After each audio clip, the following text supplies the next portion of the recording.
Hello everyone, welcome to our channel. हम solve कर रहे हैं हमारी पीजीटी सोशियोलॉजी की 1000 क्वेश्चन सीरीज़, जिसमें कि हमने 600 क्वेश्चंस को अभी तक सॉल्व किया है। उसके आगे के प्रश्नों को हम आज इस वीडियो में देखेंगे। तो देना करते हैं, शुरू करते हैं आज की वीडियो। पहला क्वेश्चन है, विवाह बच्चों के प्रजनन एवं देखभाल हेतु एक समझौता है, ये विचार किसका है? एक सेकेंड रुकिएगा।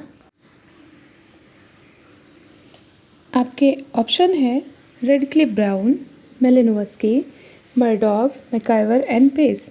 तो यहाँ पर जो सही उत्तर होगा वो हो जाएगा मेलिनोवस्की। ये मानते थे कि विवाह जो है ये प्रजनन एवं देखभाल हेतु एक तरीके का समझौता है। बी यहाँ पर सही उत्तर हो जाएगा। अगला प्रश्न है, विवाह स्त्री पुरुष के मध्य स्थायी संबंध है जिसमें पितृत्व की आकांक्षा हेतु संयोग निहित है, यह विचार किसका है? मैकाइवर और पेज, के.एम. कपाड़िया, एंडरसन और पार्क और बर्गेस। तो यहाँ पर सही उत्तर होगा एंडरसन और पार्क। ये मानते थे कि विवाह जो है ये एक स्थायी संबंध है, कोई समझौता नहीं है। मेलिनोवस्की ने कहा कि समझौता है, लेकिन एंडरसन और पार्क कहते हैं कि ये स्थायी संबंध है और इसमें पितृत्व की आकांक्षा जो है निहित होती है।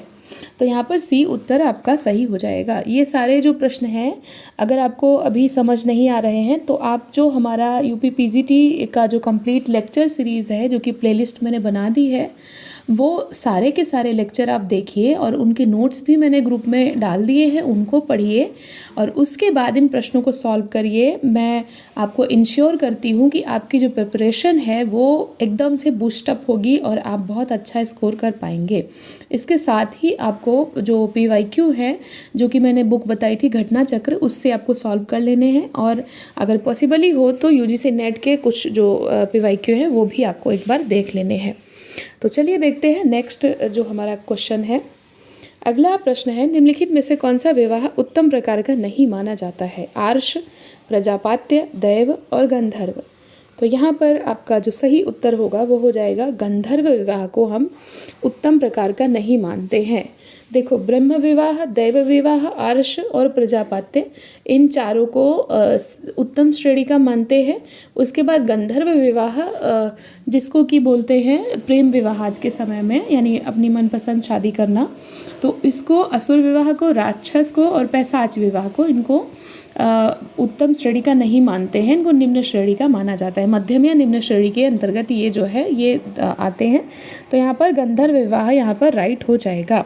अगला प्रश्न है, हिंदू विवाह के उत्तम स्वरूपों में आता है गंधर्व, असुर, आर्ष और राक्षस। तो अभी मैंने बताया कि गंधर्व, असुर और राक्षस इनको उत्तम स्वरूप में नहीं मानते हैं।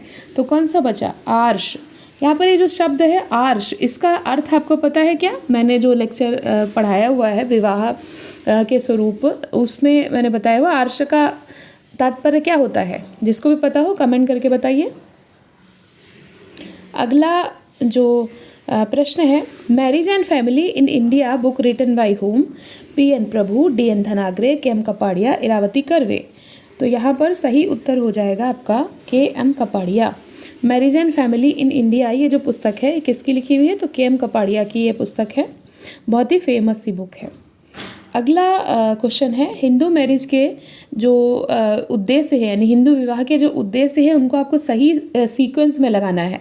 ये प्रश्न काफ़ी इंपॉर्टेंट है, रिपीटेड है और बहुत सारे बच्चे इसमें कंफ्यूज हो जाते हैं। आपको सीक्वेंस में लगाना होता है और बच्चे उल्टा सीक्वेंस लगा देते हैं। तो देखिए, धर्म रति प्रजा, प्रजा रति धर्म, रति प्रजा धर्म या धर्म प्रजा रति। तो ये उद्देश्य बताए किसने थे? कपाड़िया जी ने बताए थे। और जो क्रम सही है वो है, सबसे पहले हिंदू विवाह का उद्देश्य माना जाता है धर्म की पूर्ति, और उसके बाद माना जाता है संतानोत्पत्ति यानी प्रजा, और उसके बाद जो सबसे अंत में देखा जाता है, जो आपकी इच्छाएं हैं, जो आपकी यौन संतुष्टि की जो बात की जाती है, वहाँ पे रति शब्द आता है। तो धर्म, प्रजा, रति, इसको सबसे नीचे रखा गया है। तो ये सीक्वेंस सही है। अगला जो प्रश्न है, हिंदू विवाह के 3 उद्देश्य धर्म, प्रजा, रति किसने बताए? तो अभी मैंने बताया था इसका आंसर। ऑप्शन है कर्वे, प्रभु, कपाड़िया या फिर इनमें से कोई नहीं।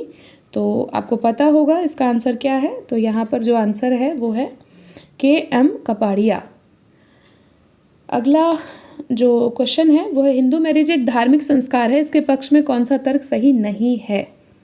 सही नहीं है। ठीक है, प्रश्न को ठीक से पढ़िएगा, कौन सा तर्क सही नहीं है। इसकी अविच्छेद प्रकृति, धार्मिक विधि विधान, स्त्रियों के लिए एकमात्र संस्कार है, या फिर अंतःविवाही नियम। तो कौन सी सही नहीं है पूछ रहा है, तो धार्मिक संस्कार है। तो इसकी अविच्छेद प्रकृति ये तो बिल्कुल बताती है कि ये धार्मिक संस्कार है। पाणी ग्रहण, धार्मिक विधि विधान, ये भी बताता है। स्त्रियों के लिए एकमात्र संस्कार है, तो ये बात भी कहती है कि हिंदू विवाह एक धार्मिक संस्कार है। लेकिन अंतःविवाही नियम ये जाति से संबंधित है, हिंदू विवाह का इतना इसमें नहीं वो है। तो यहाँ पर ये जो है इसको हम नहीं कह सकते हैं कि ये सिद्ध करता है कि धार्मिक संस्कार है। तो डी यहाँ पर राइट हो जाएगा। अगला प्रश्न है, द्विज कहलाते हैं। द्विज किसको कहते हैं? यहाँ पर भी काफ़ी सारे बच्चे कंफ्यूज हो सकते हैं। ऑप्शन है ब्राह्मण, क्षत्रिय, वैश्य, उसके बाद उसके ब्राह्मण क्षत्रिय, फिर ब्राह्मण क्षत्रिय वैश्य शूद्र। तो किसको द्विज कहेंगे? तो काफ़ी बच्चे इसमें कंफ्यूज होकर के सिर्फ ब्राह्मण को टिक करेंगे, लेकिन ये गलत आंसर है। सही उत्तर होगा ब्राह्मण, क्षत्रिय और वैश्य, इन तीनों को हम द्विज कहते हैं। तो यहाँ पर जो आपका उत्तर है बी ऑप्शन, ये करेक्ट हो जाएगा, ब्राह्मण, क्षत्रिय, वैश्य। अगला प्रश्न है, जिनकी उत्पत्ति एक ही ऋषि से हुई मानी जाती है उनको कहते हैं सपिंडी, सगोत्री, सप्रवर या फिर सकुल। तो उनको क्या कहते हैं? तो एक ही ऋषि से मानते हैं कि हमारी उत्पत्ति हुई है, तो उसको कहते हैं गोत्र यानी सगोत्री। अगला प्रश्न है, पिता के पक्ष से कितनी पीढ़ियों तक विवाह वर्जित होता है? 3 पीढ़ियों तक, 5 पीढ़ियों तक, 7 पीढ़ियों तक या फिर 8 पीढ़ियों तक? तो पिता के पक्ष से जो हिंदू विवाह में माना जाता है 7 पीढ़ियों तक। पहले 7 और फिर माता का कितना रहेगा? माता की तरफ से 5 पीढ़ियों तक। अगला प्रश्न है, हिंदू विवाह अधिनियम कब आया? 1954 में, 1955 में या फिर 1956 में या 1960 में? तो हिंदू मैरिज एक्ट बहुत प्रसिद्ध सा एक एक्ट रहा है, 1955 में आया था और 54 में आया था विशेष विवाह अधिनियम। ठीक है, तो 1955 में हिंदू विवाह अधिनियम आया था। अगला प्रश्न है, किसने हिंदू विवाह को संस्कार और मुस्लिम विवाह को समझौता माना है? IP Desai, KM Kapadia, Iravati Karve, Rajbali Pandey. तो हिंदू विवाह को संस्कार और मुस्लिम विवाह को समझौता किसने माना है? तो ये माना है आपके KM कपाड़िया जी ने, कि हिंदू विवाह जो है एक संस्कार है, अविच्छेद प्रकृति इसकी होती है, धार्मिक विधि विधान होते हैं, जबकि मुस्लिम विवाह एक तरीके का समझौता होता है 2 पक्षों के बीच में। अगला जो प्रश्न है, हिंदू विवाह के उद्देश्यों के रूप में कौन सा सही नहीं है? तो धर्म, प्रजा, रति और अर्थ। तो यहाँ पर जो अर्थ की बात की गई है ये उद्देश्य में नहीं आएगा, धर्म, अर्थ, काम, मोक्ष ये पुरुषार्थों में आएगा। ठीक है, यहाँ पर डी जो है ये सही उत्तर हो जाएगा। अगला प्रश्न है, धर्म की उत्पत्ति का माना सिद्धांत के प्रतिपादक कौन है? तो माना सिद्धांत के प्रतिपादक J. Hutton, K. Merit, Durkheim, Spencer. तो माना से माना कि माना एक चीज़ होती है जिससे कि जो सभी में अलग अलग होती है और एक दूसरे से ट्रांसफरेबल होती है, तो इसलिए इसी से धर्म की उत्पत्ति होती है। तो ये मानना था J. हट्टन का। अगला प्रश्न है, धर्म की उत्पत्ति में आत्मावाद का सिद्धांत किसने दिया? K. Merit, Max Muller, Tyler या फिर फ्रेजर। तो आत्मवाद का सिद्धांत, आत्मावाद का जो सिद्धांत है किसने दिया था? ये दिया था टायलर ने। अगला प्रश्न है, धर्म ध्र धातु से बना है जिसका अर्थ है धरणी, धरना, धारण करना, धारण करना। 2 बार रिपीट हो गया है, सॉरी। तो यहाँ पर जो उत्तर हो जाएगा धारण करना।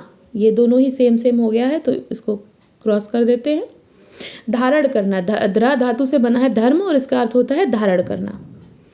अगला जो प्रश्न है, धर्म की उत्पत्ति में टोटम टैबू का सिद्धांत किसने दिया था? फ्रायड, फ्रेजर, स्पेंसर या फिर दुर्खीम। उत्तर है यहाँ पर टोटम टैबू का सिद्धांत दिया था दुर्खीम ने धर्म की उत्पत्ति में, कि जो टोटम होता है वो पवित्र होता है और टैबू जो होता है वो अपवित्र वस्तु होती है, और यहीं से क्या हुआ, धर्म की उत्पत्ति होती है एक तरीके से। तो इसको डिटेल में मैंने बताया हुआ है, जो धर्म से रिलेटेड वीडियो है आप उनको ज़रूर देखिए। जो लेक्चर है PGT के, आपको बहुत हेल्प मिलेगी। प्रॉपर मैंने डिटेल में सारी चीज़ें उसमें समझाई हुई हैं। अगला क्वेश्चन है, हिंदू संस्कार पुस्तक के लेखक हैं KM कपाड़िया, PN प्रभु, राजबली पांडे, इरावती कर्वे। तो यहाँ पर सही उत्तर हो जाएगा राजबली पांडे की पुस्तक है कौन सी? द हिंदू संस्कार। अगला और आज का अंतिम प्रश्न है, धर्म की उत्पत्ति का प्रकृतिवाद सिद्धांत किसने दिया था? के मैरिट ने, फ्रेजर ने, टायलर ने, मैक्स मूलर ने। यहाँ पर उत्तर हो जाएगा आपका मैक्स मूलर, डी सही हो जाएगा। आपके लिए एक क्वेश्चन है, टायलर ने आत्मावाद का सिद्धांत दिया था, क्या किसी को पता है कि टायलर की प्रसिद्ध पुस्तक का नाम क्या है?